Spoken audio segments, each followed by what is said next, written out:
You are listening to the Interview Podcast, where we interview the real you. We discover our guests' passions, skills, dreams, and wisdom they've learned along the way. Get ready for some friendly banter, Controversial hot takes. Christian pickup lines, and riveting conversations. Let's dive in. Howdy, folks. Ladies and gentlemen, children of all ages, cowboys, cowgirls. Okay. Welcome to the podcast, right. Jen. I was feeling kind of cowboy today, so I like that. I didn't really use the accent or anything, but I was like, hey, this feels all right. Howdy. Okay. Howdy. All right, we're done. All right, we're done with that. Moving on. You never know what intro Our Derek's guest going to whip raises out. his eyebrows and like, is this what's going on? Every time I'm like, oh, help me. Jen loves my intros It's like, so help me much. be really encouraging to Derek It's like in the his, Wild in West his out here. individuality and his creativity and also His not weirdness. cringe over what is being said. borderline. I'm the so not okay cool. with who I am. I am so okay He with is. who I am. Derek is. That's one good thing about Derek. You're so right. Anyway, I don't like the confidence. Yeah, thanks so. for the welcome, Derek. Of course. It's my pleasure to welcome you in to the Interview Podcast. What episode is this? 38? Good gracious. 38. I think it's episode 38, which is Almost. amazing. What a special number. It's just an incredible number. You don't mess with the 38. Everybody knows that. If you hit the 38, you know you got a good what thing going. happens whenever you cross the 3 with a line on the right-hand side, it makes an 8.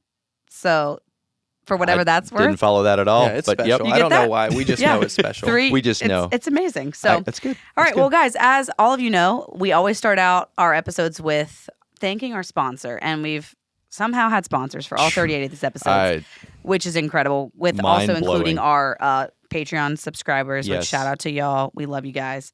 But for this episode, we have the honor of having a good friend, Shanae Tingling, sponsor this episode. I always wondered how to say her last name. Thanks, I think Jen. it's Tingling. Tingling? Shanae, sorry, You know, like if it's that wrong. tingling feeling? Something like that. Okay, just checking. And if you guys remember, if you've listened to the last episode, she was actually a guest on that episode. And really incredible words from her. And through that, she was like, you know what? I want to support the podcast. And no pressure to our current guest that this has to be a trend, but, just throwing it out there. No pressure. But she just said, she's like, hey, I want to support the podcast and sponsor an episode. So she is sponsoring this episode, and we really appreciate it. We said a lot about Shanae. You heard a lot about her in the last episode, but a great friend, very loyal, and extremely dedicated in her walk of faith and figuring out what does God want for me that is more than what I have? Like really diving in. She's super intentional and willing to go to hard places so that she can grow deeper with the Lord. That's been an example to me. And she also loves writing. And she's planning to write a book one day. She has started it. I'm really excited. She has started it. Some of her story and things she's learned. But she does currently have a blog that she doesn't write on super regularly, but she does have some stuff there. It's called Gracefully Restored. And she has an Instagram page that is called that, Gracefully Restored. And it has some of her writings and musings and things that she is basically saying, what has God taught her? And she's putting those things on paper. That's awesome. So I just wanted to shout that out for her as the sponsor, that if you guys want to check that out, definitely go to her Instagram page, Gracefully Restored, and see what God's been doing in her life and how it could maybe impact you. Yeah. And thank you so much, Shanae, for sponsoring episode 38 of the Interview Podcast. Thanks, Shanae. Shanae Tingling. Appreciate you so much. You're a good friend. Thank you. For sure. So, to our guest for today, the one, the only, the Polk County legend on and off the field, Andre Overholt.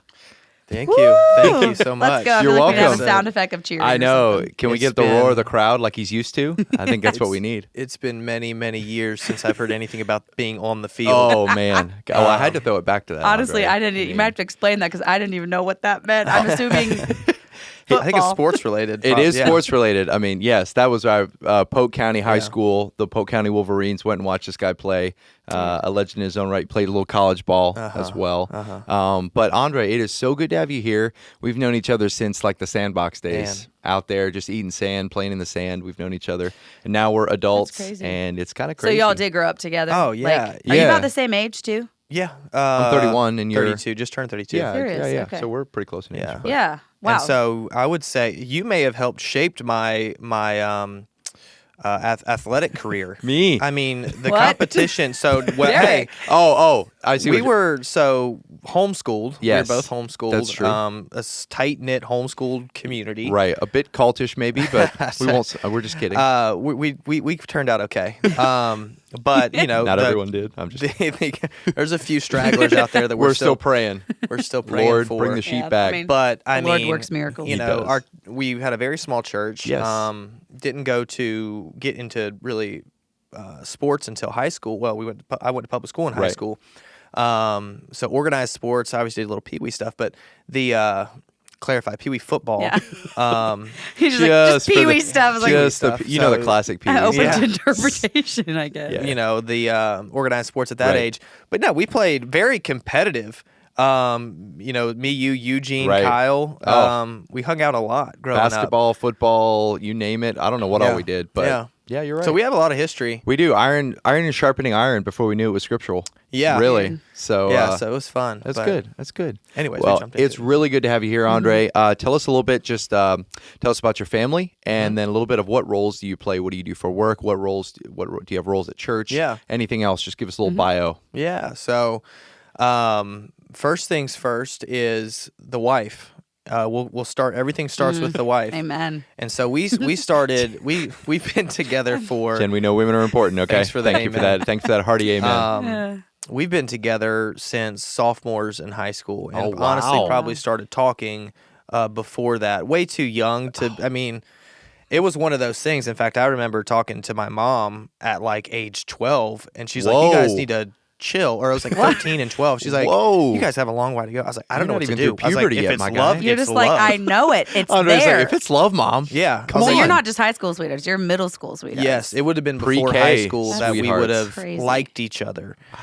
So it was a very difficult battle, you know, for going that long in Yeah. the dating and liking each world. other. You're like, I'm ready to sure. get married by 15 Well, at this and point. honestly, there was periods where like we don't like each other anymore because Oh. we're together so long and you're not married. And so it was just a long Wow. time to be together. Either way, and we did the breakup. You know, she Yeah. goes find herself in another country. and the classic line. Mission trip, 3 mission months. trip. But anyway, married, high school Yes. sweetheart. I get to say high That's school so sweetheart. cool. Sweetheart. Sweet That's sweetheart. so sweet. No, that's awesome. I Went love that. and played college football at Brevard College. A Division II school. Yep. Not a big school. Wow. Played there for 4 years. Mm-hmm. Got beat up a lot. Built a lot of character. Learned What how was to your lose. position? Running back. Wow. Is that the catcher of the ball? They run and catch it. Another Maybe carrier. talking about two different sports. Yeah, that wasn't really what I meant. So, She's thinking the World Series baseball, like you catch it. yeah, Like, no. Wide No. receivers are more the Okay, that's catchers what I'm you're thinking talking of. about. Yes, There you go, okay. Jen. But But the running running back- back received. I mean, they do grab the ball from the Okay. quarterback and run with it. So Okay. they are. But more the exactly what they handoff sound. guys? More handoff. Actually, for me, I was blocking 90% of the time. Oh, but okay. Serious. yeah, a lot of blocking. that hurts. Or triple option. That's Oh, okay. okay. Yeah. Hitting. Yeah, and so I got a lot of pain from that still. Yeah, I bet. But back to the. Yes, the bio. So we got the bio. Yep. And so married my wife in 2015, right out of college. And we have 3 little kids. Wow. Breland, the oldest, 6. Jack just turned 4. And then Archie, who's 1.5, he'll be 2 in March. Wow. So you And guys are right in the thick of we're in the parenting. thick of parenting. The highs and lows. Like it's the what they say. They said parenting. Their 2 favorite things to do is being with your kids and being without your kids. Like Literally the two Yeah. best they're things. like the most special time ever is being with your kids and Yeah. then being as far away as possible from your kids. Interesting. And that's so true for us. We enjoy Wow. both of those. Yeah. Um, Because Right. you need your time away though too. Yeah. To Yeah, be like sure. individuals with just each other or even just your friends. 100%. I'm sure that's important because because you need that Yeah. for sanity. Right. And then so from a career standpoint, my wife, she did hair. She's a stay-at-home mom now. And I am an insurance agent. And I have been an insurance agent since I graduated high school or college. Went straight into an insurance agency here in more of operations management now than I am actually selling. Really enjoy that. It's been a great because it's been how many years now? That you- 9 years wow. Okay. since I've been doing that. Wow, that's awesome. And so get to work with a lot of great people there. Yeah. And I am a county commissioner. I got why I got into that. I don't know. Yeah. And we I'm- love local You politics. just stumble into it like, oh no, So- I'm on the ballot. So I've Write-in it felt like that. candidate. It was like it happened how so did my fast. name get on there? Is this a prank?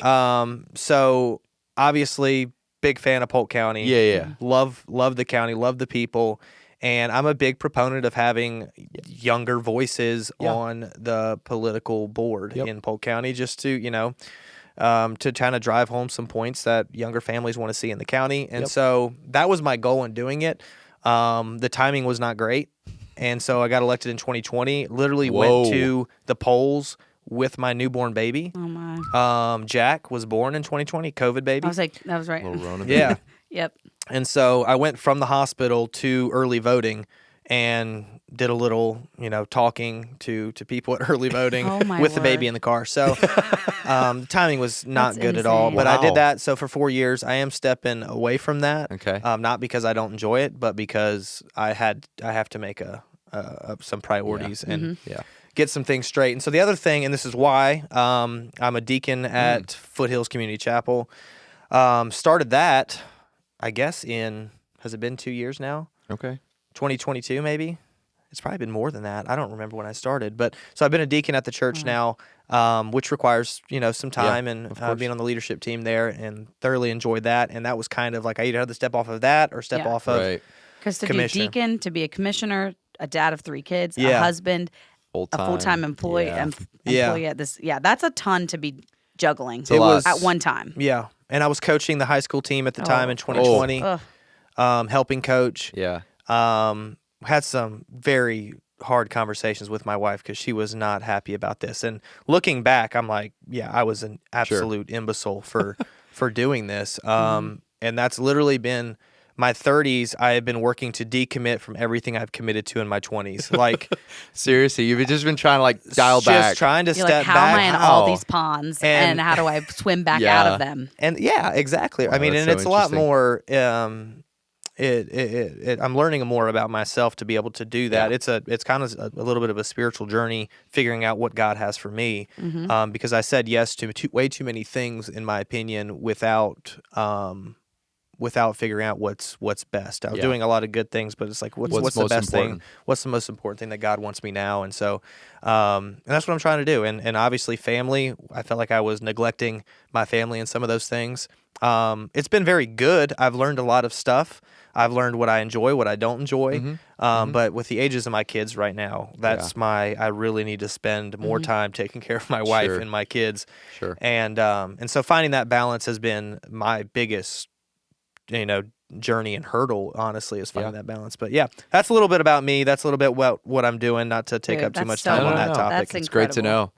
You're doing more than I remembered or more than I thought. So Yeah, and it's I think it's a incredible. good testament too that there's so many things in life you can choose to do that are all good, that are all good things that you can bring value to, you can learn from, and yeah. also help other people. It doesn't mean that you have to do all those things 100%. at the same time, especially. So I think it's cool to hear what you've learned, that it's okay to actually say no to one thing because you're like, you know what, I want to dedicate more time to this. Yeah. And I can't do all these things well. Right. And Yeah. so I think Right. some people think you have to say yes when you're Right. asked to serve or be Even on if it's good committees or do things, that yeah. because I could do it and Yeah. I have talent and ability. Yeah. But it doesn't always mean you should. And so that's cool to hear Yeah. you And realize that. you realize whenever you say yes and God hasn't laid that on your heart, you're taking away someone else's opportunity to fill that opportunity for them. It may be a growing opportunity for someone else to step into that role. And the question is, hey, can you do this? Like, yeah, I can do this, Sure. and I could probably, I You could probably do it well. I could do it. I could Very do it well. well or whatever. Right. But it's not what I feel called to do. And so when you step away and you make sure a calling's there before you do it, it's so important because there's other people that are called to that, and you could be good. taking away their yes. Yeah. Yeah. So Good word. And with that kind of leads into like this question we had about, some of your hobbies or things that you are really passionate about. And maybe you've kind of had stuff since you were little, you knew you had a passion for, but also maybe that has even changed or adjusted based on what you've done in the last 10 years. Be like, wow, like I was passionate about this, but I feel like my passions are more like funneled into this. Like, what would you say some of your things that just really bring you to life, bring you joy, and that you get passionate about, that you care about in life? Yeah. So the biggest thing is, from even in my deacon role, my biggest thing is I love galvanizing people. I love discipling people. I love people getting excited about something, about change. I'm not necessarily the best at carrying it through all the way. But as far as seeing someone walk through what I've walked through, like going and talking to them and saying, hey, there is hope. There is a path forward. There is life here. Yeah. God is still good. Like I love walking alongside of people in that capacity and encouraging and encouraging people like that. And even in the political realm, walking through the being a commissioner, I've learned a lot about what I don't enjoy, what I do enjoy in that environment as well. The meetings and stuff, again, I don't enjoy the busy work of it and the red tape of it and jumping through all these hoops. Right. But again, it's even in that role too, it's encouraging people. It's helping people that have a goal, help them get that through the finish line. I mean, it's I'm learning more about myself and everything I do. That's what you're exactly right in your question, is like when you do the more you do, the realize, you hone in on what you're good at. Yep. And that's what I'm trying to do now in my 30s. It's like, okay, how can I've learned a bunch of stuff. I've walked in a lot of different shoes, walked in a lot of different paths. What brings me to life, and what do I enjoy doing? What do I do well? And so that's, and what I'm realizing is it's being in those positions to galvanize people, and to encourage people, and to, there was a little men's conference that we did, the Conquer series. Yes. Yes. Like doing that was so much fun for me. I'm not necessarily great at going, doing that for 12 months, but putting something together for a weekend and just walking alongside, hearing people's testimonies and hearing what they're going through and being able to be an encouragement to them through that process. And that goes in any capacity, whether it's a spiritual capacity or it's, just, in the physical realm. If someone's struggling with anxiety or stress or depression or whatever it may be, just talking to him, encouraging him through giving him hope. I thoroughly enjoy doing that. And even I hope that comes through when I preach too. Although it can be tough, I guess, at times, it can be a hard word. I hope at the end of it, it's a message of hope, and it's a message of encouragement every time. And it's a calling to a higher standard and calling for more. And so, that's what I'm realizing more and more about myself. And so it's been a long journey though, getting to this point. And that's so cool though. I think some people get stuck, or at least I have, with okay, when I was 12, I was like, I'm passionate about this. Yeah. And now I'm like, okay, I'm 31, and I'm like, sometimes I feel guilty because I'm like, okay, why am I not doing something that was something I was passionate about when I was 12? I feel like I'm missing it. I didn't do it. And I'm like, you know what? Maybe there was a reason for that passion, but maybe there is something that God showed me. Like, actually, your giftings are maybe a little bit different, or maybe you're going to be better used in something else. So being okay to allow it to evolve and allow God to teach you and train you. Like, maybe you're not where you thought you were going to be when you were 12. Like, I thought I was going to be a CIA agent, okay? Sue Thomas up in here. Here we are. Not done yet. Not too late. I might be right now. You never know, because no one's allowed to know. Well, so. I think I kind of know. I'm just kidding, Jen. You're right. But it's just cool to see that you're even learning, like, God, what do you, like, I have passions or maybe things I love, but how can I use them for you? And maybe you want to even divert it and say, wow, you're actually really gifted in this, and I could create passion inside of you when you see how it can be used for me. Right. Yeah. Right. Yeah. Really and that's cool. And then obviously, family. When I'm walking through something, I see other people walking through the same thing. Like, even in church, when you're sitting there and you hear a baby scream and cry, like, you want to look, and everyone does look probably, but it's like my heart goes out for it because I know exactly what they're going through. Right. And so I love anything family related, and I foresee us in the future being very involved in young parents, including myself, and just some type of groups that can encourage one another and walk alongside one another, because being in the fight together. There's nothing more demoralizing sometimes than being yelled at by a little 2-year-old or a 3-year-old, and it's like that makes you question life itself. Than dealing with those little nuggets sometimes. Those lovely little nuggets. But it can be the greatest joy of your life, and can be the difficult thing of your life. So that's another thing that I anticipate digging more into, because I really, really love doing that. Yeah. That's super cool.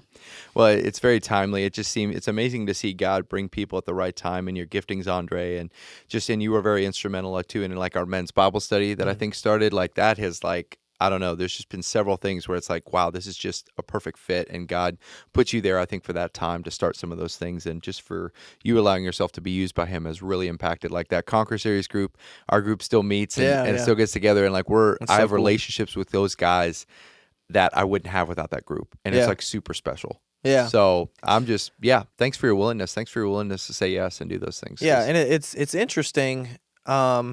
Because I'm trying not so the men's Bible study, I love rallying people to get behind something because I see the value in it, and I'll do that all day long. Right. I can talk to people and say, man, we should start this and get this start going. this and get it going. Right. But at the same time, I will acknowledge that it is not my strength to sustain that. So be like, you get it going, and I'm going to move on to the next I'm going to thing. support you in that moment, and I'll continue to be a support. Right. And a part of me is like feel guilty about that. Like you just started and then you quit it. And I was like, well, it's not that. I mean, it's just that's what God's I feel like gifted me in doing. Right. And it can be a good, and then it's transitioning that to someone else that does better. Right. That hates galvanizing people. Like right. as long as Has you don't make desire. me market something, as long as you don't make me talk in front of people, I'll do it all day. Correct. And so there's a gap there, and allowing God to work on me and saying, don't feel guilty about not taking it all the way through, but continue to be encouraging. Because maybe there's somebody that's best suited for that role that they're like, I don't know how to get anything started. Right. Yeah. But once it's there, like if you give me a role that I can step into and say, hey, this is what we need you to do, then that's what they're gifted in. 100%. And so that's why it's like, if people are willing to walk in those giftings and not try to be who they're not, but also create space and say, hey, this is something that I feel like you'd be good at. And can you step into this? Right. I think it's awesome because as a church body, then usually everyone can get utilized because everyone's gifted in something. 100%. I agree. So, I think real maturity comes when you know what you're good at and what you're not good at, and like being very real about that. I think I think sometimes we think maturity is like being able to do everything and you become adaptable, but you're also like, hey, I can work at this, but please, I need your help. Yeah. Like I need you here. I need a team. Yeah. Like I think that shows a lot of maturity. So. Yeah, it's been a huge learning curve because that's what got me in so many bad situations was that I would commit for such a long period of time, and I would burn out. And if you're operating like I can do anything. You can do a lot of those things. Andre first. Call Andre for all your needs. He can do it all. 1-800-ANDRE Overholt. You can do something for a limited amount of time if it's not your gifting. Yeah, like God will correct. give you the grace for a situation to walk through something. Yeah, correct. But if you continue to do that when it is not necessarily your gifting, you're going to burn out. Yeah. And so that's what I found myself doing. I was overcommitted to a bunch of stuff and I was burning out. Yeah. And so much to a point that I was in a very difficult place in my life of just burnout. Yeah. And so learning to admit where you're not gifted at has been a big step forward for me in trying to figure out kind of what in the world to do. Well, that's a good point you bring though too about some people use the excuse that, well, I'm not gifted in that, so I'm not going to do it. So I like what you said, that you can do things that maybe are not right in your wheelhouse, that you don't feel naturally gifted in. If God calls you to it, you can do that for 100%, a season. Yeah. And not use it as an excuse to say, nope, I could never do that because that's not my natural gifting. I'm like, maybe God really wants to use you and grow you when you're not prepared or not ready. Something that doesn't feel natural to you. You're hitting a real hot button for me on that topic. Okay. Yeah, because I struggle. Is it gather groups? No, it's not that? Okay. Just checking. No, as far as people saying, I'm excited about those anyway. Oh, that's not my gifting. Yeah. And they just use that to never do anything. It feels like, and so there's a balance. Like there is a balance to. I understand it may not be your gifting, but it is your role and your responsibility in this time. Like in my deacon role, there's stuff that comes up that is not necessarily my gifting. Right. But you know what? It's my responsibility in this time. Now, if you ask me to do this every day in this role, then I need to get out of this role as a deacon because it's obviously not the job like a good for me. But God gives you the grace for those situations, and if it's your responsibility, then you need to do it, and you can do it well, and you ask God for strength in that. To just say, oh, that's not my gifting. Yeah, it's like, well, tough. It's your responsibility. Tough, but you need to do it. It becomes an excuse that feels like people can't really combat you in because they're like, well, this isn't what God's gifted me. So I can't even come and say, actually, I think you should give it a try. God told it's me. Like their trump, it's like their trump card. Yeah. Which Holy Spirit is right? Because hard to I'm argue hearing with too. that one. Right. And people use that in personalities too, with those personality tests and all that stuff. That drives me nuts. They're like, well, I'm a XL 3-peat. What do they call those things? I'm there's the disc I'm a disc. I'm an Enneagram 5, so I can't do that. Yeah, like no, I'm not. Like I'm not a. Like I think Derek's a 9 on. Like he's very peacemaker, and I'm like I have none of what he has in that. But so that doesn't give me an excuse to say, well, sorry, I can't bring peace to no situations. That's not naturally my thing. Peace. It's like there are things you can learn and grow in that aren't natural to you, and that doesn't mean you don't do it. Right. And so I just that's an excellent point because man, that really grinds my gears. I can tell that really gets you going. Fires me really up burns too. the biscuits. Really teeters your totter, as Kyle Miller would say. Good. Well, Andre, what is something that I think touches your heart very deeply? I would be curious to know something that really, like, whether it brings tears or it really hits that emotion for you. Is it something? Is there a thing in this world that you're like, this like tears you up when you hear about? Is it orphans in Africa? Is it, yeah. What would be something that really really touches your heart that you have a real already touched on one, but there's probably really two things that my heart goes out to every time I hear someone walking through it, and it'd be with young men, high school age that are really trying. You try to find your identity, and you're going through a lot of stuff. You're going through, you're growing. You're going through puberty. You're doing all this stuff, and honestly, you got your acne. It's a really really tough stage of life, and I'm not excluding women through this process either, but specifically as a man, watching those young boys and seeing them be attacked at every angle by the world. They're pushed down. They're trying to be demasculated, if that's a word. They're being stuff being thrown in their face. Bombarded. Anything they can do to shame them, to make them to make it very difficult for them to succeed and be the man that God called them to be. Yeah. And so when I see people walking through that, that my heart goes out to that, and that goes back to being an encourager. When I see those situations, I love to be able to encourage them. I know I want to do a better job of being approachable by those guys. I've had some come up to me before because of I've been vulnerable about my own walk that I've been through. That's huge. And so they have come up to me in some capacity, but it's tough at that age and going through that. And there's so many things, decisions that you make in those moments that will impact you for the rest of your life. That's very true. It'll impact your marriage. It can impact your kids and generations. And if you don't have someone to walk with you in those moments, it can be life altering, and you can make decisions that you can never. You can always, God can always restore, but sometimes there's consequences for those decisions that run with you for the rest of your life. And so, so that's a demographic in an age that's very difficult to hear about sometimes. And then the other is it goes down to kids, kids with families with young kids.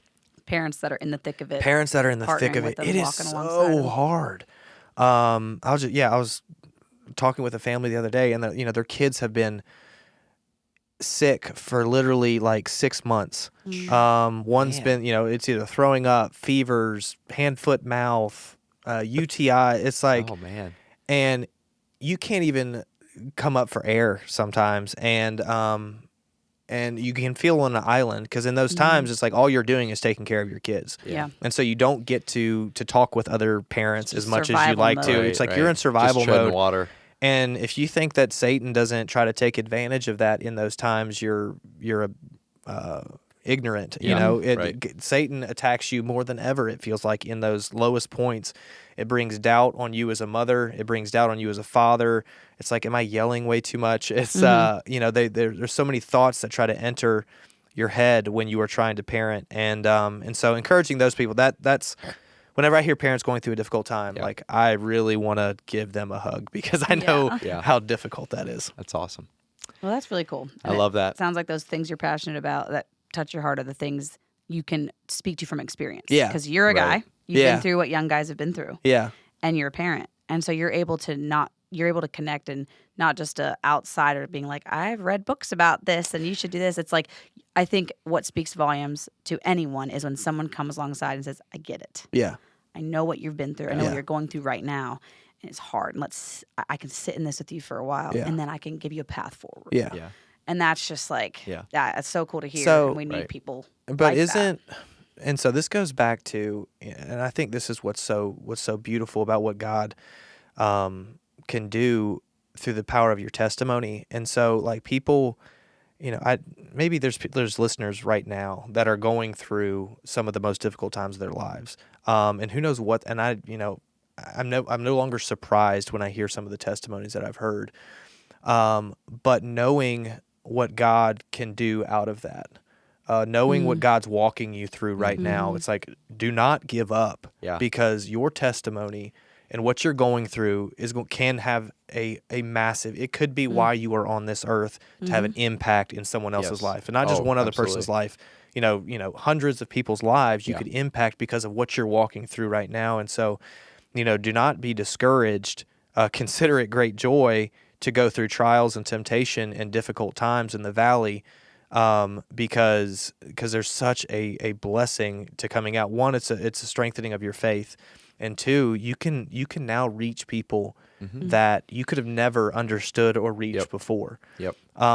So as hard as it is to go through this, it's literally the coolest thing ever. Yeah. To really use non-correct terms, it's really cool. It's just to cool. see what God does and how you can relate to people and walk through people. Right. Like that's one of the greatest things about Christianity, and what we can do is go through what we've been through, build the faith, and then encourage others to walk through the same thing, and just impact generation after generation through that. And so I look back at what all of I've went through, and I'm so blessed, and I've went through stuff that was it's so shameful. You carry so much guilt and shame, and to be restored and to be empowered and walk in authority over those things and to encourage others. It's I love it. Absolutely. Yeah. Absolutely. The very thing that you walk through qualifies you then to walk through with other people. And I think that's just the coolest thing that God does. And it's tough. It's tough to walk through that. But like you said, like you're like looking at the joy of like, man, God, when you bring me through this, how I'm going to be able to help people with this. Like thinking on that, and that's tough to think about in the moment. Yeah, but it is. It's word. That's word on that. A lot of times it doesn't happen till, and sometimes we never get what we think we want from our story. We're like, hey, if you put me through that, I better help 1,000 people. Right. Sure. Sometimes maybe it doesn't turn out that way, but there are moments knock off where, a couple zeros, where one or two. Sometimes but it's one because if you have a situation that, which I experienced just last year, was I talked with this girl who she happened to be going through the exact same thing that I had gone through a few years earlier. That I was like, pray. I was like, God, why did I have to go through that? Like, I would have given anything to like have just redone like 3 years of my life. And then through working with this girl and realizing, oh my word, this is literally her story. And the only way that connection was able to happen and breakthrough was able to happen was because I got it. I understood it. And God was able to work through me. And I was literally like, if that's what it was for, it's worth it. That's amazing, Jen. Like, I wouldn't want to do it again, but I'm grateful for it. Right. Because it does make a difference in someone else's life that you couldn't have really touched in that way if you didn't experience it. Yeah. And I don't want to downplay like one life that touches. We'll never know the impact of that one life. And so whatever you walk, we've walked through, if there's one life that you impact, it could be generations, and it could multiply into hundreds of people because that person's life was changed, and that person's life and was their family, and their family, and their family, and their family. And so that's word. We don't know. God's ways are higher than our ways. His thoughts are higher than our thoughts. And so it's like, we try to understand things, and we try to put things in our realm that we can understand. But you just walk in obedience and watch, and whatever God does, He does. You know, He's playing chess. We're playing checkers. That's it. Yeah, he's smart. God. He's smarter than us. That's it. Yes. Well, thanks for all that, Andre. Absolutely. And something else we kind of wanted to touch on is, with your deacon roles, you get the privilege, or we get the privilege of hearing you preach. Exactly. Every so often. Not probably as much as we would like. But I do More think that, Andre. More. Yeah. Andre. What? Who said that? We'll petition our pastor. Little, are you listening? No, he asked. It's me saying no. I understand. That's true. Not a Maybe now, shortage. maybe once you have It's not some a shortage of him opportunity. asking, Yeah. But it is really, really cool when you do get to speak, because I do feel like you're not only gifted at speaking, which really makes it easy for the listeners to hear when someone's actually able to put thoughts into words in a coherent way. I think that's important for a speaker, so that us as listeners, it's easy for us to intake. Basically, it's our fault if we don't get something out of it. But there's also a very powerful and evident anointing behind the words. It's not just eloquent words, but it's words that come from a place of you hearing from the Holy Spirit. God, what do you want? How do you want to use me? And so bless you in that. It's really, really incredible to sit under that, as being able to listen to someone that's like, wow, like God is speaking through him, and he's willing to be vulnerable. And even this Sunday, 2 Sundays ago when you preached, like there was a moment where you just stopped and you said, I just need to pray. Yeah. Like I just need to seek the face of God right now, because I'm his mouthpiece. So if he's stopping this right now and he's going to speak something to me, or just I need to take a minute and hear from him, I'm going to do that, because it's him that I'm representing, and I'm just his mouthpiece. And I thought that was very, it's very, very telling of what your heart is, and when you speak, that it's not about you or being this impressive person up there. It's about, like, I'm literally here to bring a word from the Lord. And that was really cool to see that you even did that. Well, yeah, just to speak to that one, I couldn't speak anymore. Like it's, and I'm walking through this, and because I've heard it before. Like, you have a gift of speaking, but I am realizing now, like the last few times that I've preached, it doesn't matter like what kind of gifting I have. And it was one of the hardest moments up on the stage last time I preached that I've ever been through, ever speaking. Wow. Because the words literally left. Like gone. Completely left. Wow. That's crazy. And, we can say maybe it was nerves. And I do have nerves. Like, don't get me wrong. I have so many nerves up there. Or we could have said, the Holy Spirit was just shutting me up until, and I had to realign and say, God. But the moments, like, you realize it is so humbling. And I'm learning how to operate in this, but I can't say anything that God doesn't want me to say. I mean, I can if I'm not in the Spirit, but I mean, my heart is behind that I want God to lead my words, and realizing how reliant I am on God up on stage in that moment when I had nothing to say. Like, he makes you realize real quick that you have nothing to say. Right. This is all about me. Yeah. And I didn't know what I said. My two options were to walk off this stage because I have nothing to. I cannot. About to shut her down. Shut her Coach. down, or I can just start praying. Yeah. Yeah. Yeah. And to see God, like it was such a faith builder for me to just pray and just say, God, whatever. I mean, at this point, I have notes, but whatever you want me to say was the only thing I could do. Yeah. And it was the most precious time that one of the more precious times that I've ever had with God on that stage, when after I was done praying, I just sat there and in the moment for a little bit, and then all of a sudden, it just came. Wow. And the words, when I prepare to preach, I obviously put things in an order that makes sense to me in that moment. Sure. But then after I prayed, like, all of the order changed of how I was going to relay it. And it was a message that needed to be done in love. It was a message that needed to come across in love, and that was authentic, and it wasn't condemning people. And so it was very important that it came through that way, but only God can do that. You have to be in that moment to with God in order to accomplish that. So that was you guys saw one thing, and whatever, and quite frankly, I don't, it doesn't matter how you guys saw it. I hope you saw it in a way that was encouraging to you. Yeah, it was. But to me, that was a huge moment and a faith booster to me in walking through that. Yeah. One, realizing that you are nothing without me, without God. I don't care how eloquent of a speaker you are or how well you prepare, if you want to be a vessel for me, you're going to say what I want you to say. Yeah. And it feels like I don't want to over spiritualize it, but it was a moment where God said, just shut me up. And that's crazy. yeah. I can't, like, obviously we see what we see, but I can't imagine for you the things going through your head and your mind. Obviously what you're hearing from God, but also like, I am standing on a stage right now. There's everyone's here waiting for me to say something. Yeah. But I can't continue, and I have to hear from the Lord, and I have to do this in a way that's like the people aren't sitting there like, what the heck is going on? Language is going on. But yeah, like I can't imagine what all the things in your head but you seemed from the outside, just very calm and settled and at peace and just did what you needed to do to hear from the Lord. And so yeah, it's cool to hear from your perspective what was actually going on in your head. Yeah, and it was cool to hear from other people's perspective, because I asked, I was like, so what do you think was going on up what there? Do you think? Hey, like, what's your yeah? And I was like, because I don't know how that came across. But at the end of the day, it's pride that you have to get over, as far as it's a humbling experience to go through that, and that's so good for me to go through.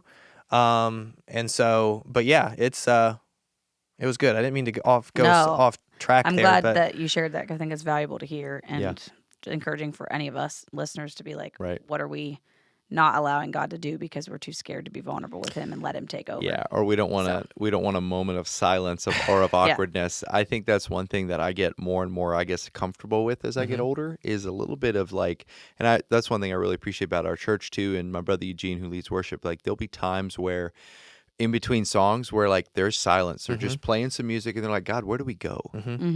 And I feel like that was kind of the moment that you had, like actually waiting on the Lord, like in time, in the moment. And I think we need to do more of that. I think we often just want everything to like fill. We don't want any dead space. And like there's a balance with that. You don't want dead space for dead space. But if it's dead space waiting on God, I think we need that. Yeah. I really think we need that. And I think we need to lean into that. And I don't really care if people are uncomfortable. Like, get comfortable being in that space. Yeah. So I really respect you for that. Yeah, and I'm learning, and like this was a big learning experience too. It's like, because God, was I not in the Holy Spirit? Was I not connected when I got on the stage? Like, why did you have to make me go through that while I was on the stage in front of everyone else? Like, should I have spent more time preparing and connecting? And I don't have the answer yet, but those are like, this is I don't I've preached maybe 5 times now, if that. And I wouldn't consider myself a preacher. When God's working like that, I really enjoy it. Like when I'm up there preaching. Yeah. When it's me speaking, it is not fun at all. Yeah. Right. So, but yeah, it's learning, but you got to be very vulnerable. You got to be okay to absolutely just embarrass yourself for the cause. Well, and how cool now the journey you get to go on with God post that sermon of, okay, God, show me now what was going on, the questions you're asking yourself and all that. Like, that to me is just a way of you now connecting even more with God, because you and Him experienced that together. Yeah. No one else. Like, we were there in the room.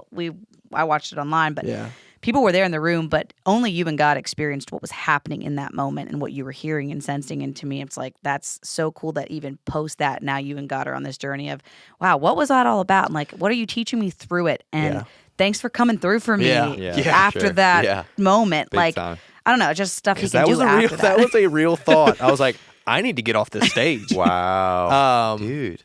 And I didn't like that at all. It's not fun to go through. But all of a sudden, Andre's just in the bed. See ya. I was like, we're closing with prayer. Peace. I got nothing else. Yeah. But I respect someone who actually, I think there's a lot of people that maybe have felt things like that in messages, but they're like, I have to keep going. Like, I'm on stage. I can't stop.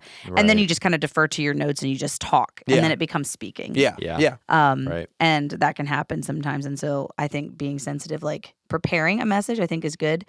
Some people say, well, just go. You got to be in the Holy Spirit the whole time. I'm like, I think God values preparedness, but also in the moment being willing to divert from that and say, all right, maybe it's something different right in this moment. And that's okay. Yeah, and that's hard to walk away from. And that's something I'll continue to learn. I'm sure if you talk to your dad, I'm sure he'll be like, yeah, I don't know what I'm doing every time I get up there. Oh, right. I have no idea where it'll go, but you Right. just try to, listen, and when in doubt, just stop and pray. Stop and pray. Oh, The pause, the master of the pause. Yeah, No, I guess. that's good. But this, and then the sermon itself was very, very fits with what you experienced is just needing more of God. God in me was kind of what you titled it, but that it really impacted a lot of people. I wasn't at that service, and then people afterwards were like, "Man, like what Andre shared, it was so Holy Spirit given," and so I was like, I gotta, go back and watch this sermon. And I did twice actually, because I was just like, man, it was so convicting to me of like, do I actually truly want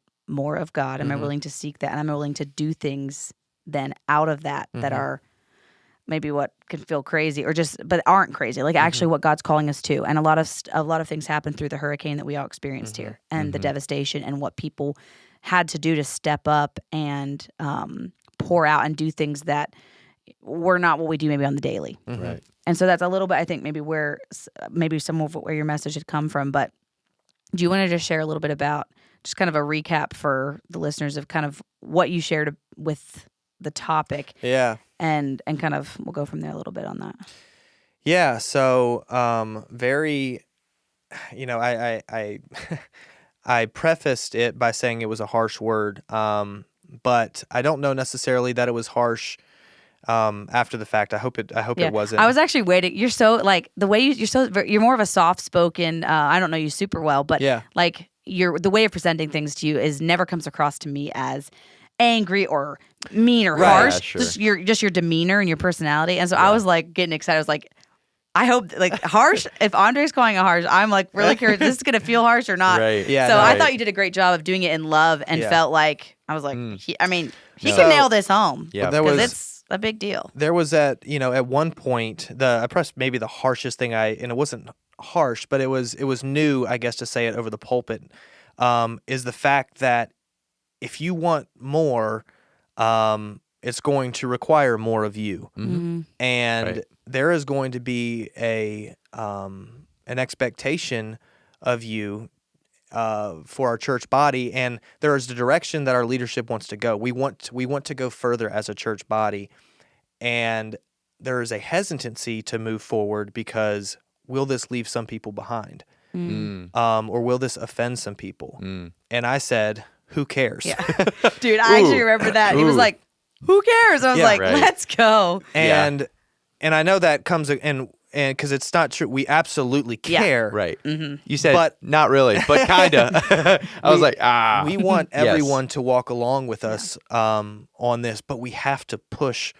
We have to push the envelope for more, and so that was kind of the premise of my message. But it comes down to an individual relationship with God. There are people in our church that we have been going to church and we have been playing church for years and years and years. And I referenced the verse in Hebrews that says, you guys are still drinking milk and you should be on solid food. You guys should be teachers by now, but yet you're so immature in the faith that you're still drinking milk.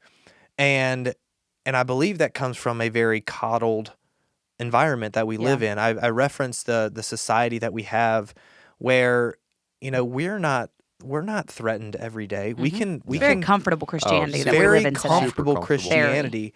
And then we go as far as even the words that are preached across the pulpit are geared towards our itching ears is what it says, I believe, in Timothy. Right. There's a time when we will preachers will preach whatever the people want to hear. And so even the messages are geared to how can we make you more comfortable. And because of that, it's made us very reliant just on milk. We can go from day to day. We can go from Sunday to Sunday without spending any time with God throughout the week, get a little bit of milk or whatever on Sunday morning, and then walk away, and it gets the job done. You can kind of get through. It's not a life that's on fire for God, but it's one that gives you a hug and asks you how you're doing on a Sunday morning. And it's one that you can skate by. But God has called us for so much more, and my challenge was, if you want more, you have to be willing. be all in. Yeah. and it came down to our individual relationship with God. It's like, what does more look like? Right. And I said over the pulpit, I said, I don't know what more looks like, but I know what it takes to get there. And that is spending time with God. There's no other solution. I talked about how, because of the way we're in this society, we want a quick fix. We want convenience. We want things that can get us on the right track quick. But what we're talking about there is I use the term ultra processed. Yes. And when I say ultra processed, is you will get your food, your spiritual food, from someone else's book. You'll get your spiritual food from a help book, self-help book, or the pastor on a Sunday morning, or this or that, a podcast. Right. And that does not sustain you. And that's what we're running into is whenever we are tested, because if that's all we're feeding off of, and when you talk about ultra processed, there's no nutrients there. There's nothing to sustain you there. It will give you some cool talking points, maybe. It'll give you some conversation pieces around others. But when the storms of life come, you're crying for help. You're like, oh, where's my pastor? Where's this? Where's this? You rely on the things that have given you the milk before, because there's nothing that you're standing on with you and God yourself. Exactly right. And so the challenge is there's only one way to get that meat, and it's from the source. It is in that those intimate times with God. That is when you are fed. For like that experience that I had on stage, where it was just me and God, like that I will never forget. Now, the message that Little preached 3 weeks ago, I'll probably forget. I mean, it may help me in that moment. It may help me for that week. But if I don't take that and apply it to me in my life, then there's going to be no growth. And so we have to accomplish more. We have to do more than just play church and warm a seat. And the only way to do that is digging in and spending that time with God and getting real solid food. And then what comes out of that, I don't know, but your gifting comes out of that. I don't know what that takes where that takes our church, but you're able to walk in confidence in your gifting because you're connected to God. You're connected to the source. And so, it was just calling. The message was essentially calling people to a higher standard, calling for more. And then, I'm sorry. The one other thing I mentioned was I related the church to a zoo. Yeah. We always love that. Hey, come to FCC if you want to, be knocked down a notch. I love the analogies, Andre. Ultra processed. I love an analogy. The aquarium. It does help it hit home sometimes, though, when you use examples like that. Yeah. It helps you just see it from and it wasn't my example. I mentioned it was over the pulpit. It was Francis Chan. Oh, yeah. But he actually got it from someone else. So it's been ultra processed. Francis Chan, Andre Overholt, Still a good word. But yeah, in that we're very domesticated as a church because we are meant to be warrior. We are meant to hunt for our own food. In a sense, we're to spend that time with God, to drive home with God, to seek God, to pursue God. But yet we're just fed. We're fed food to be content. It's a great lion that just sits on a rock all day sunning himself. He's like, I'm kind of hungry. hungry. Grow. He's not going to grow. The trainer comes, gives him his food. Like he doesn't have to really do anything. So they become very weak they're not doing what they're designed to do. Right. They may look like a lion, but like when the real McCoy comes, like when they need to get out there and do something, and they fall over. I love that. I know something my dad has said ever since I've known him, but is that he doesn't get his energy, like his passion doesn't come when he's preaching. Yeah, like that's not where it comes from. It doesn't. Preaching doesn't breed more preaching. Like it's his personal, private relationship with Christ that gives him that passion, that fire. You're like, oh wow, that's an incredible message, or that was anointed. Well, it's because of everything that happens before that, and that's exactly what you're nodding to. And I think that's the key to all of our lives. Is like instead of Sunday being the start of our week to get us to the next one, Sunday should be the culmination of our Monday through Saturday coming in. We're feasting on the Word, feasting on God, and this is a challenge for my own life. Yeah, I'm like. For all of us, we look at our schedules and we're like, dang, the percentage I spend with God during the week, it's pretty poor. Yeah. I think we could all say that. Yep. So I'm just really challenged with that. And the thing that you said about what does more look like, I think a lot of times it just means like, it doesn't matter what it is, whether it's the gather groups or if there's an event at church, you come. You're there. Yeah. Like, I think that's part of what more is. It doesn't mean that you're going to love everything that you do. But granted, we've had some turnouts for some things that have just been poor. Mm-hmm. And there it feels like, you know what, guys, like I understand maybe this isn't the funnest thing in the world, but if we want more, if we want that community, if we want to be connected, like we got to start showing up. Yeah. It requires sacrifice without a doubt. It does, I mean, and that's sacrifice. That's what I kind of reference. In order to get more of God, more of Him, Right. there has to be less of you. Something has to give up. And that's, that goes back to the kind of the foundation of that is fasting. And I've been looking more into fasting a little bit here and there, but the whole premise of fasting is denying your fleshly self. Wow. And when you do that, it allows the flow of the Holy Spirit to move more freely.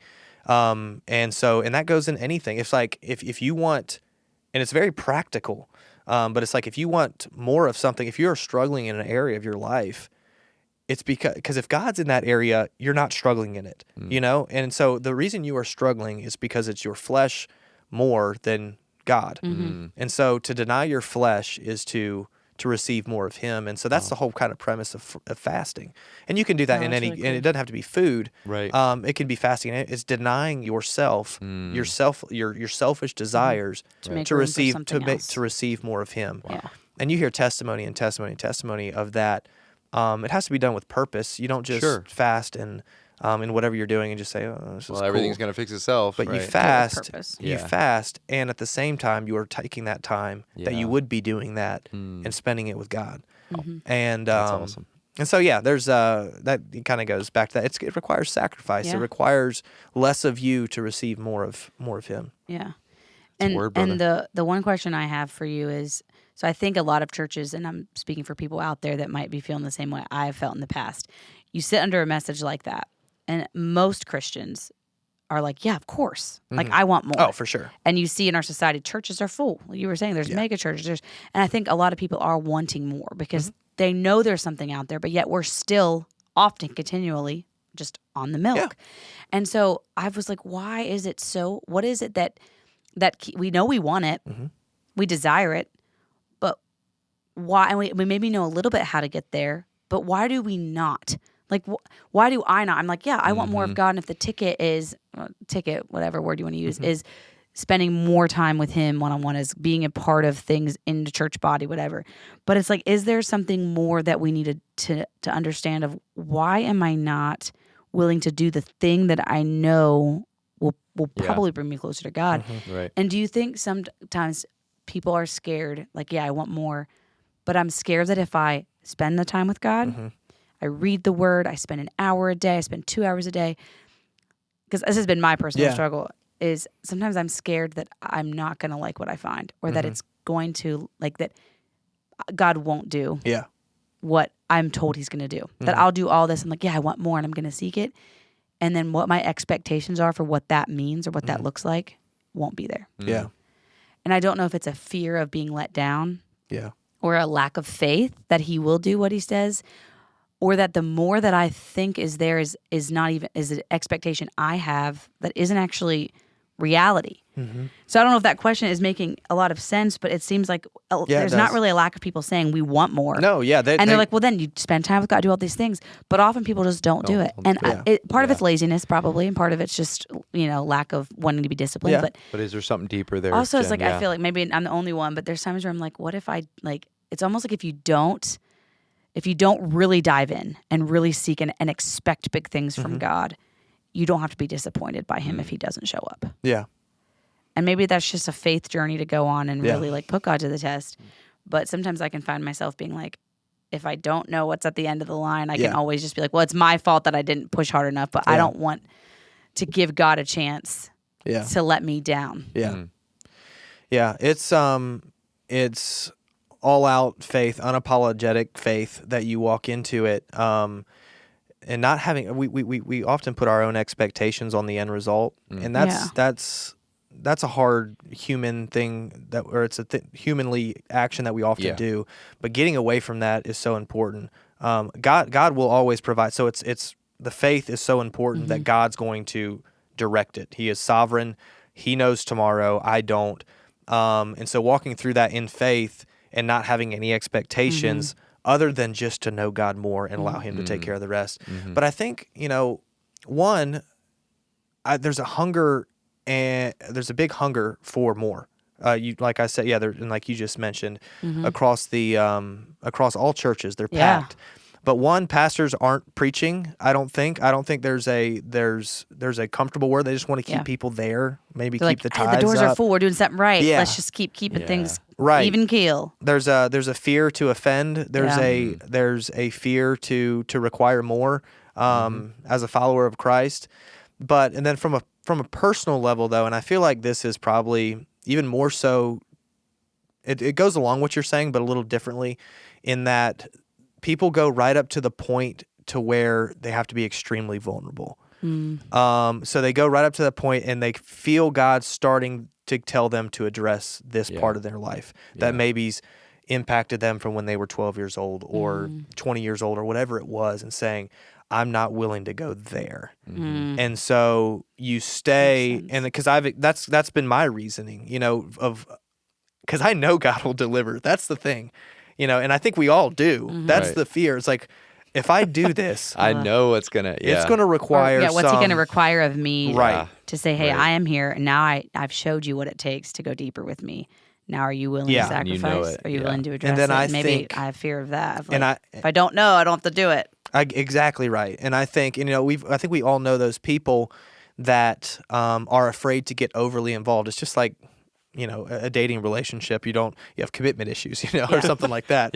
You get up to a point and you're like, I'm out. And I think that's what it often is in our spiritual journeys. And you see people just, one, they get up to a point and they step away, or there was never required more. And that's where I feel like our church, we can't just keep, doing the same thing. We either have to hit it head on and have those conversations, or we're going to move forward, and you can come along if you like, and you can go through those times and the very difficult conversations to come with us. But there has to be that challenge. There has to be that moment where the rubber meets the road. Yeah. Like I would feel it would be wrong of us as a church if someone was walking and they were battling something in their lives and living in sin or whatever it may be that kept them from going further, and say we never challenged them to go further. We never had that moment where an opportunity for them to say, I'm going to buy in, or this church is going to move on without me. Yeah. And as harsh and like as difficult as that sounds, I think there needs to be more of that. There needs to be. We don't want people just to be comfortable where they're at, Right.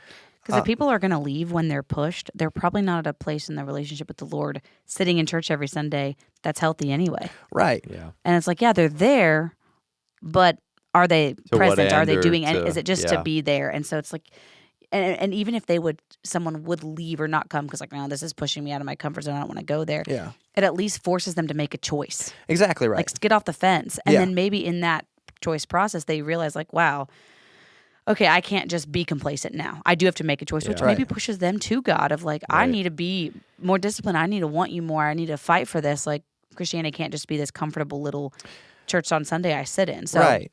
And it could be good for them either way. Yeah. There's a balance, and what it always comes down to is we're doing it in love. Yes. For that person. And so, I never, it break my heart for someone to leave because they don't want to be a part of a gather group or something like that. And when I say, for viewers that don't know, it's a small group that we have in our church that we're wanting to move forward with. And in those small groups, we want to develop deeper relationships with one another, with God, with, families and everything like that. And I truly believe that is going to take our church to a deeper level as a church to be able to accomplish more for the kingdom of God. Yeah. But it requires more. Right. Yeah. It does. And so to someone say, I don't want to be a part of that, I hate that. I want them to be a part of it, but we're not going to let that prevent the church. The whole train needs to keep going where the Lord is leading. Moving. But and then, going back to the going deeper, it's the time that it may require. Maybe maybe that's what people can't find time for, like just spending time with God. Maybe they were never taught on how to interpret the Bible, how to read the Bible. I don't have all the answers, but what I do know, and there's actually statistics about this. It was a research done in like 2021, and if you spend 4 times a week reading the Bible, and it's not even an expended amount of time, just spending 4 days a week reading the Bible, it was done on like a group of 25,000 people or something like that.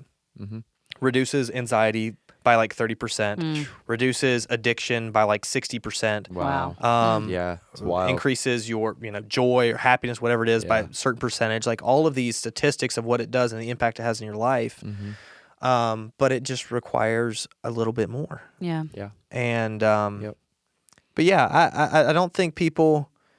I think many churches underestimate the desire and the hunger for more in the church, and they think that the seats are full, like you said, we'll just keep doing what we're doing. But without someone there to push you, and as a group then push each other. Otherwise, a lot of people just kind of sit and be like, I guess this is it.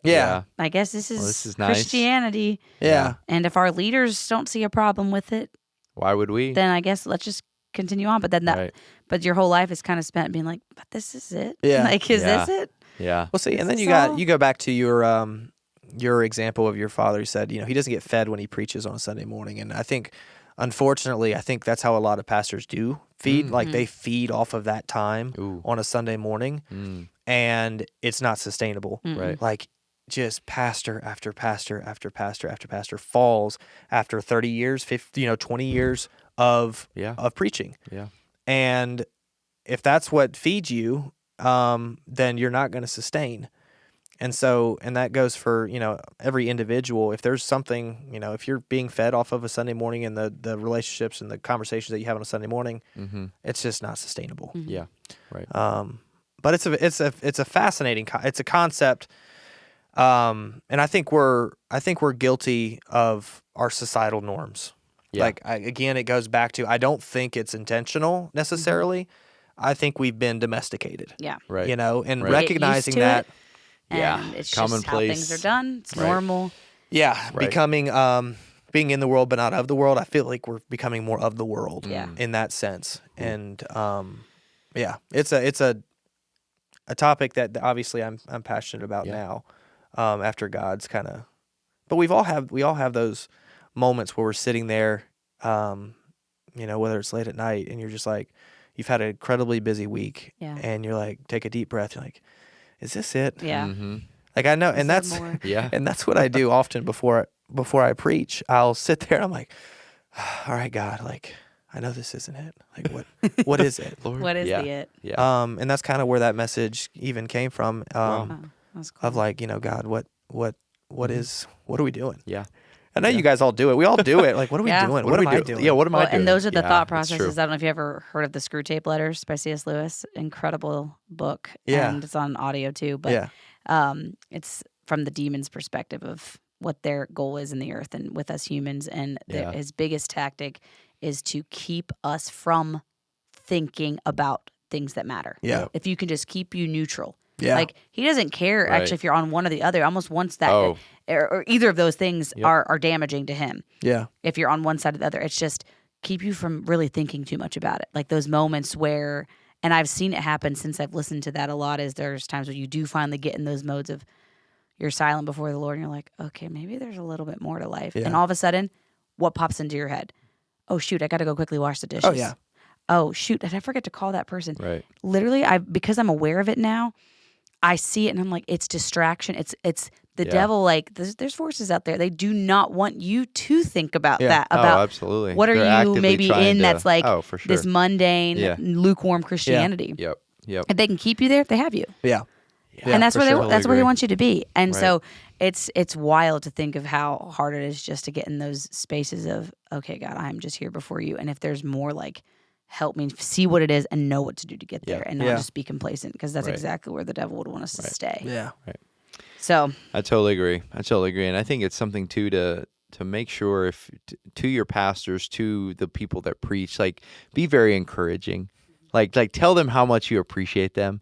I haven't spoken much in my life. I've never really preached. I've spoken a few times, but like the level of dependency you feel on God to like what should I share? Mm-hmm. Yeah. And like you're getting into it. My dad's been into it for years, and it's like you don't think about the level of just like openness and and humility that it takes to sit before God and be like, God, I'm nothing here, and I'm really seeking your face on this. It takes effort. Mm-hmm. It takes real effort, and it's really easy to come on a Sunday morning and just take it in. Yeah, bro, that's so easy. So yeah. It's Pastor Appreciation Month. Well, at least it is at FCC. So October. 2 more days. 2 more days. Do it quick. We appreciate you, Andre. Text your pastor right now. Send him a voice message. Anybody that preaches, anybody that leads worship, just literally tell them how much you appreciate them.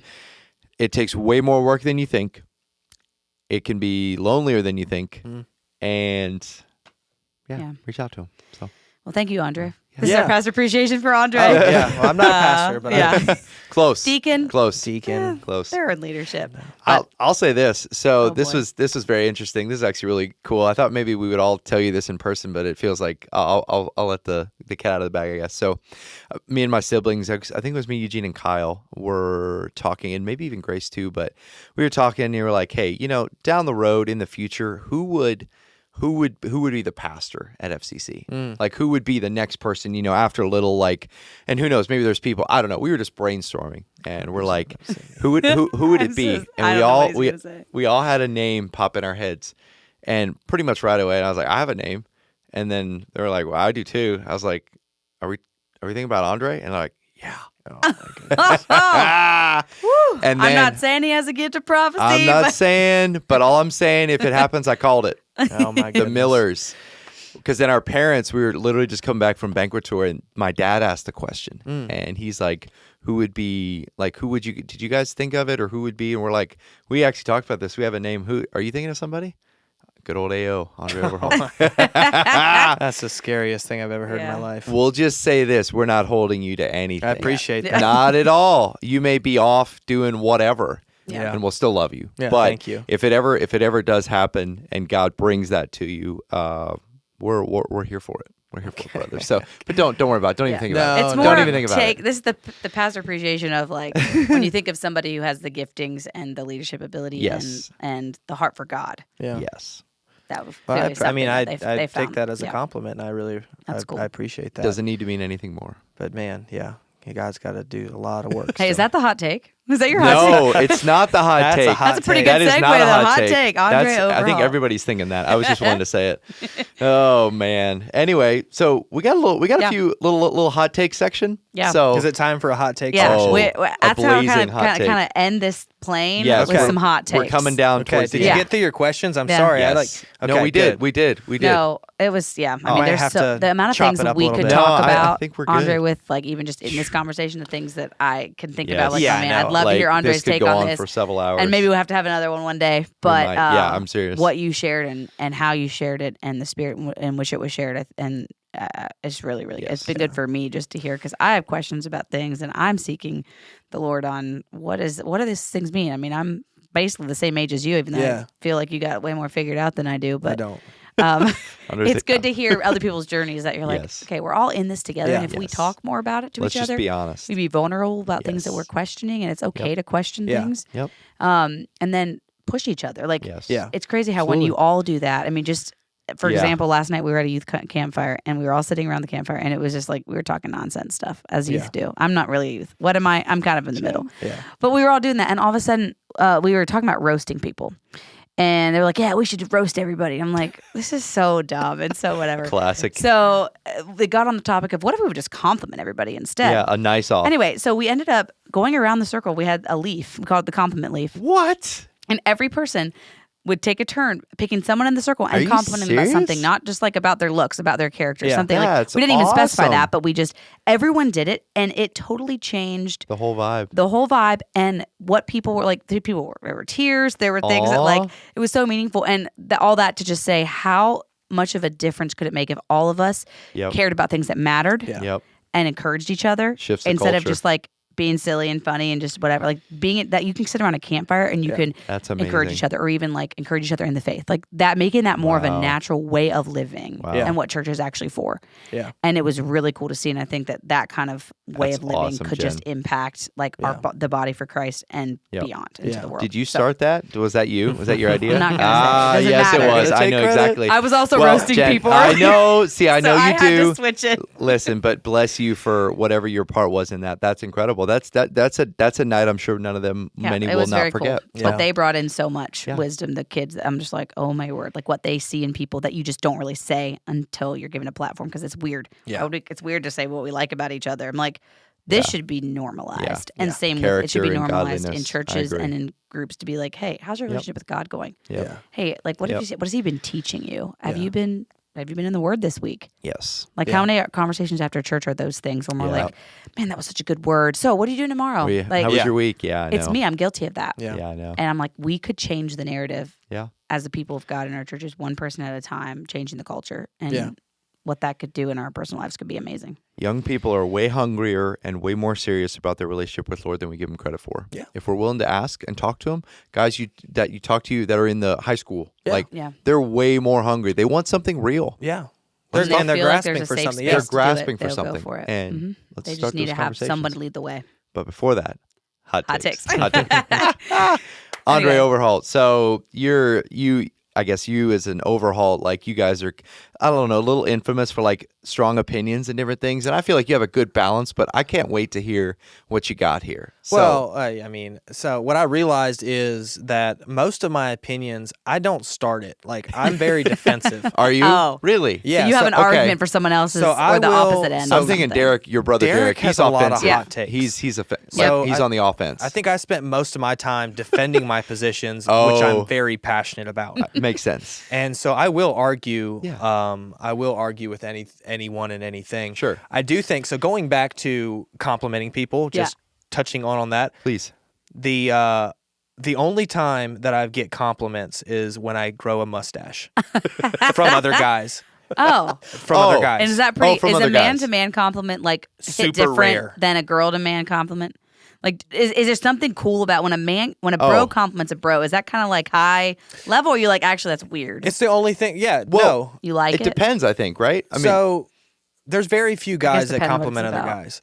Okay. Women are more, that's Yes. in Yeah, their more- nature to more compliment. natural that way, yeah. So, I mean, you got to be careful. You don't go complimenting married men about their looks. Yeah, 100%. Granted. Yeah, that's just, any viewers just, or listeners, don't Stay do away that. from the Shy married away. men. Yikes. But like, there are a few guys that will compliment, like if they notice you got new shoes or something like that. Like, those are nice shoes. yeah, or Shoes. nice fit. I like the outfit. Nice fit. Nice Yeah. fit Yeah. like that. That's solid. But mustaches, there's a hot take. Oh, Everyone digs them.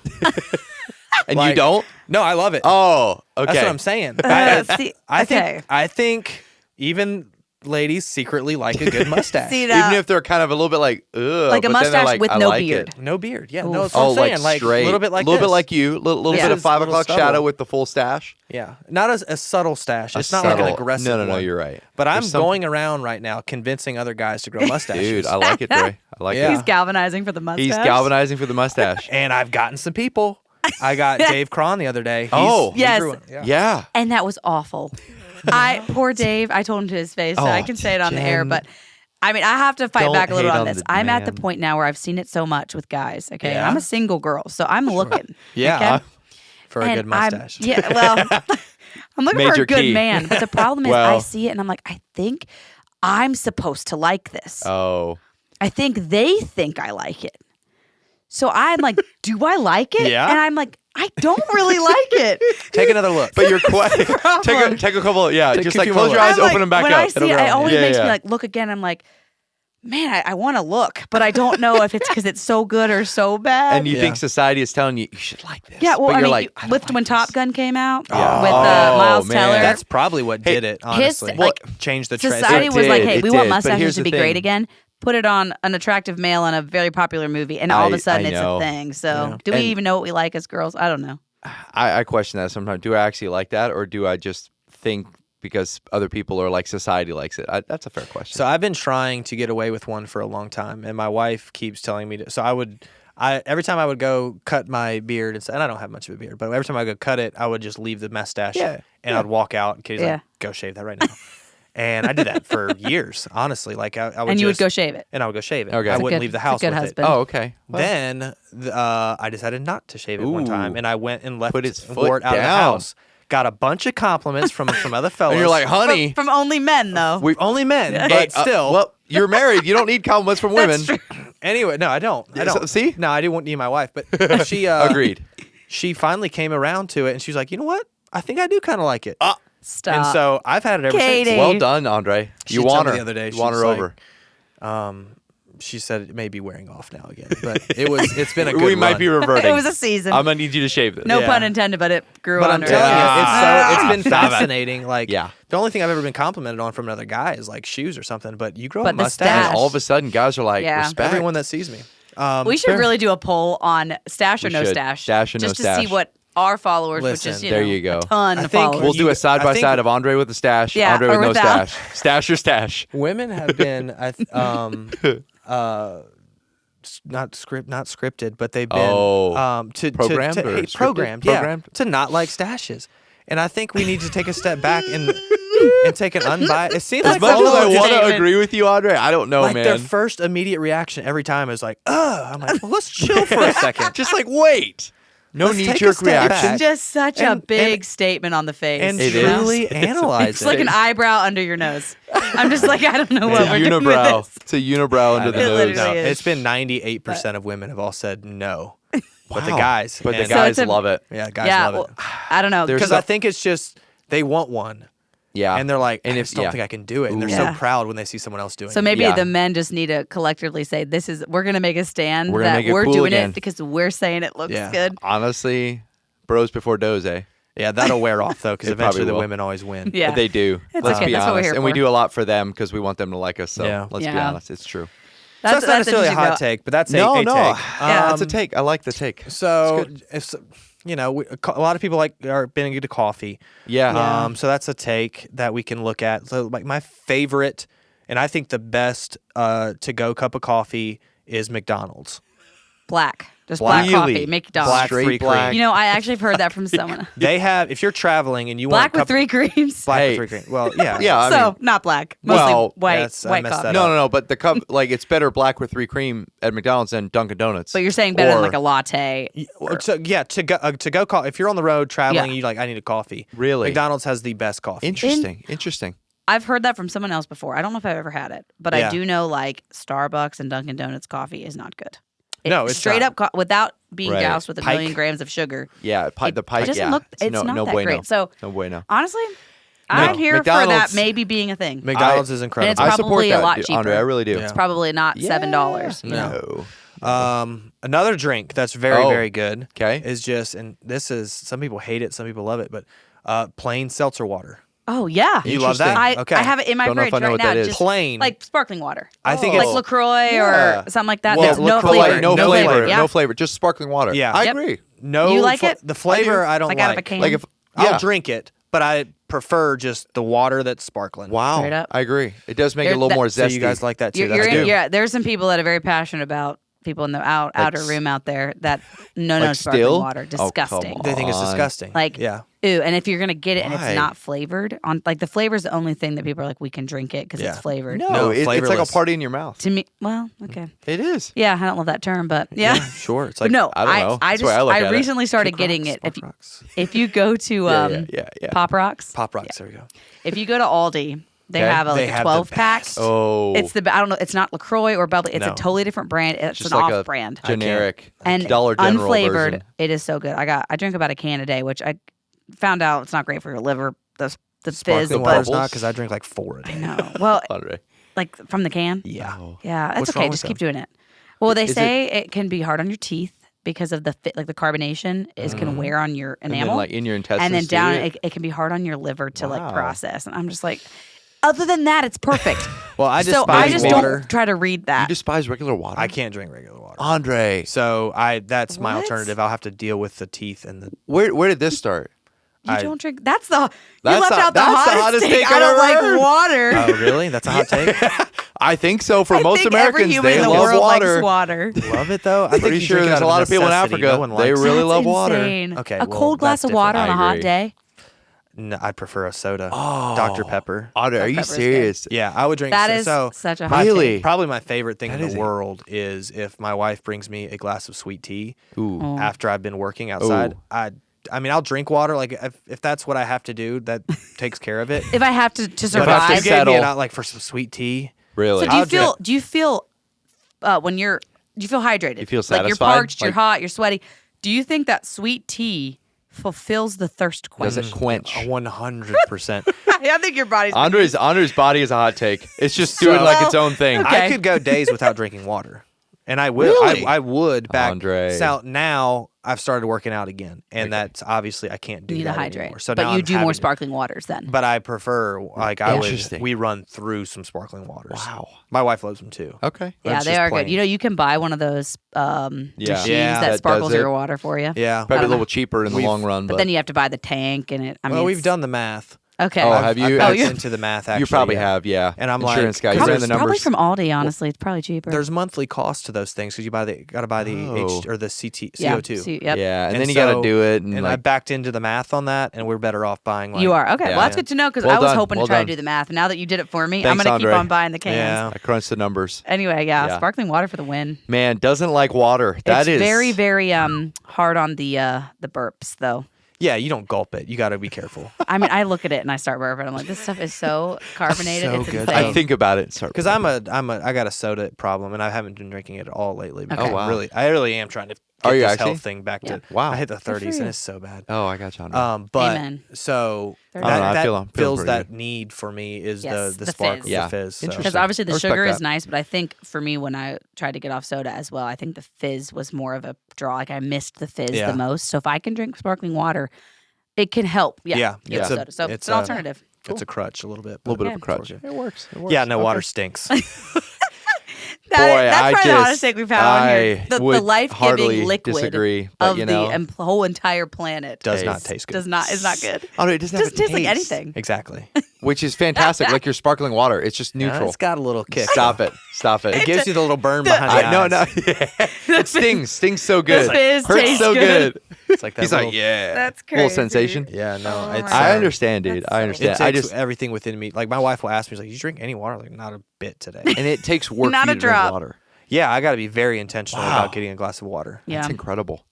But Yeah. now that like I said, if I'm working out and I Yeah. sweat a lot, you You can't have get to away from it. replenish it. Right. Yeah. But when I was just fat and sassy, Fat and sassy, zero you water. just sit there Be drinking like, your sweet be tea. like, I and need another sodas. Dr. Pepper. Yeah, and I would survive Refill, on that. please. And I know a bunch of people surviving on that actually. I don't know how, but there's people that have lived to be 100 years old that drink minimal water and soda every day. Mm-hmm. So it's just like you never know. Heard of a guy that drinks a lot of Mountain Dew, and he's elderly, and he's still kicking. And Mountain Dew a day, probably. He's Blows wiry. More than a Mountain Dew a day. Probably More. like you It's know like him a too. pack. Yeah. But we're not going to get into that. I just, God bless him. God bless his health. I don't want to Mountain Dew shame is anybody for that's a hot that. I take. just, I don't It understand. can be done. Your body's very flexible, and Very adaptable. resilient. But I just, yeah, I don't know. I don't. It's genetics. So Yeah. you're either going to survive Sweet a long tea time. has water or in it, not. too. It has, and I've played that game yeah. too.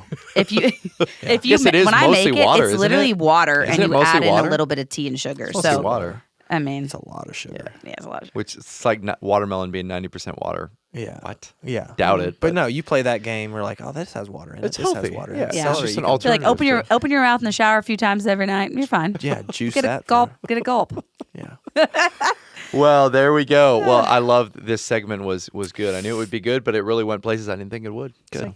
I can't God believe bless. that water. I'm gonna, Don't listen to Andre drink just water, can't. kids. Trust No, me. yeah, He's do it. I'm he's, not he's an, advocating for it. I just don't like I'm it. gonna leave I here right appreciate now your and go get a honesty. sparkling water. Oh, Not like my. that. I'm That gonna when go you get the drink craving pure for the unfiltered fizz, plain water. fires me up. Gotcha. Yeah, it's so good. Gotcha. Well, thank you, Andre. This has been fantastic. Really appreciate you being here. I know we could run this back for a 10-part series here, but we'll start with part 1. But is there any final words here just to leave with the listeners, whether it's something you draw back from what you talked about, any final words before we sign off here?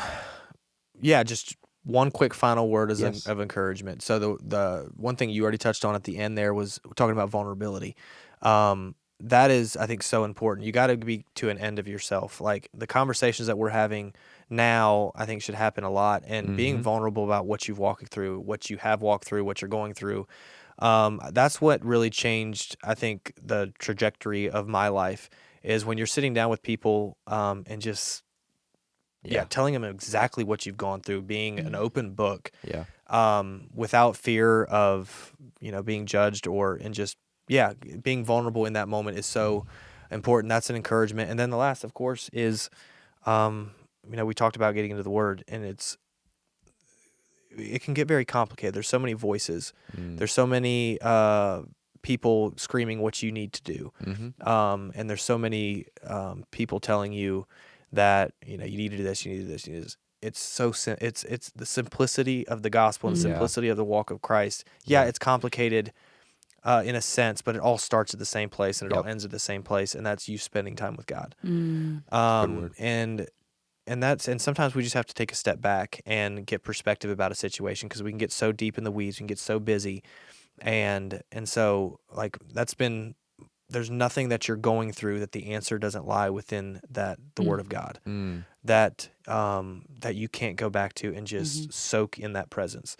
And so that's the answer to everything. And so don't go. Sometimes you need to sit down with someone else, but if they're not referring you to that, then they're probably not the person you need to talk to. And so, but you can be encouraged by other people's testimony, but it's all about your relationship with God. And so just spend that time with Him, and don't overcomplicate it. And that's my final word. Do not overcomplicate. Get yourself a sparkling water and sit down with the Word. Get yourself a sparkling water, and God's there every time. Wow, He's there every time. He is. I don't know what it'll look like. The answer may not be there the first time, right? But you be consistent. I believe it's in. I think it's in Hebrews. It's one of the verses, but it says, "Be diligent, and you will see what you hope for." I think it's Hebrews 8 or in there somewhere. It says, "Continue to be diligent, and you will see what you have hoped for." Wow. And so you got to be diligent. You got to continue, and then you will see what you are hoping for. Wow. And so that's don't get too wrapped up in all the noise. It's simpler than that. So that's awesome. I love Thank it. you, Andre. Thank you, Andre. For all the wisdom and the Amazing. words you've shared. And Amazing. we really appreciate it. We're excited for our listeners to hear. Yes. Thanks for having me. Oh, absolutely. Yeah, it's been an honor. So Interview. fun. Oh, yeah. Let's go. I like these conversations. It's a good time. Good. Yeah. Good. All right. Well, Andre, follow our lead. We end every episode the same way. Okay. It's pretty simple, pretty basic. Okay. We try to keep it simple. Yeah. But you'll get it. But this is the Interview Podcast. I've been Jen. I have been Derek. I've been Andre. See y'all next time. Bye, guys.